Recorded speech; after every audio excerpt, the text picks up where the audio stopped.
Now it's time to deal the life history of Thera Moggaliputta Tissa.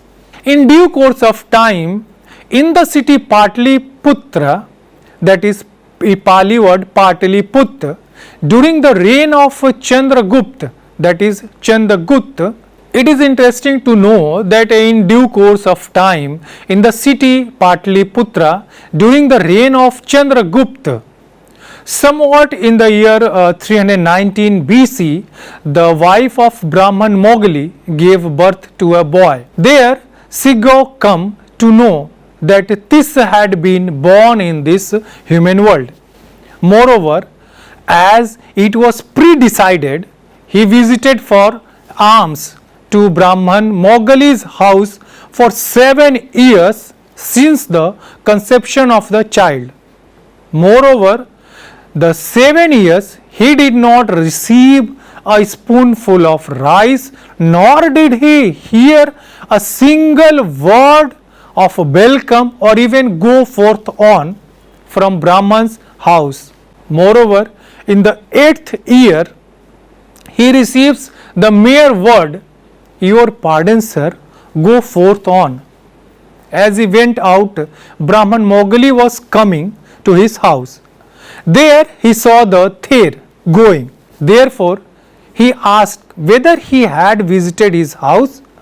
Singh then replied positively. Brahman further inquired whether he had received anything from his house or not. Thera replied in affirmative. When Brahman Moggali went to his house, he came to know the truth that nothing had been given to Thera. Next day, when Thera came to the house again, Moggali was very angry and he charged Thera with lying. Singh explained that he had been visiting his house for past 7 years, but he had not been honored with mere word, "Your pardon, sir, go further on." However, yesterday I was honored with this word, therefore I spoke in that manner.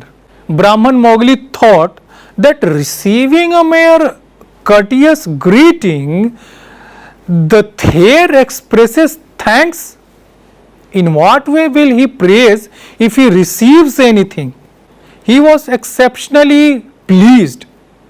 He offered a spoonful of rice and curries suitable for Thera from the food and promised he would receive alms daily from his house. Then Brahman continuously offered hospitality to the Thera, giving him a seat in his house with due respect and honor. Systematically, it happened that Brahman Moggali and his family become believers and followers of Thera, who continued to visit the house for alms. In this way, we see Thera won the confidence and respect of the Brahman. Likewise, as the time passed, the young Tissa gradually reached the age of 16, and until then it was well versed in mantras and thoroughly become proficient in the Vedas. However, until then Tissa had not even interacted with Thera Singh, who was regularly visiting his house.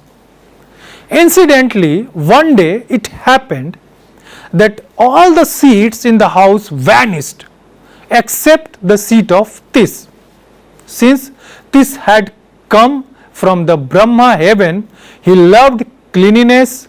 Therefore, the Brahman family used to keep his chair and all the belongings hang up away from the clothes and other things in the house. The Brahman family was perplexed and felt embarrassed because Thera was standing. So they prepared the chair of young Tissa and offered it to him. When young Tissa returned home, he found Singh occupying his seat. He became annoyed and fell into anger and spoke harshly. Singh then started a conversation and asked whether he knew any mantras. Instead of answering Thera, this encountered cross questions that if I don't know the mantras, who else know? Thera replied that he knew and permitted young Tis to ask questions. Tis questioned all the naughty points of the Vedas relating to the rituals, phonology, etymology, etc., whose answer neither he nor his teacher could explain. Singh expounded and explained all the problems and questions to Tis. We see that he did not find any difficulty solving problems because he had already studied all the Vedas even to the end and had mastered the 4 special sciences before being ordained.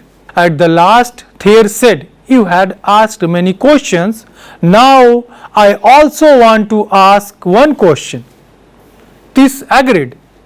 Thera asked, "For him whose thought arise and does not perish, thought shall perish and not arise. But for him whose thoughts shall perish and not arise, thoughts shall arise and not perish."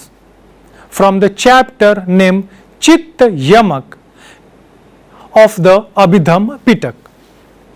This could not answer it and was astonished. He became curious and keen to learn it, and thus he requested for the particular mantra.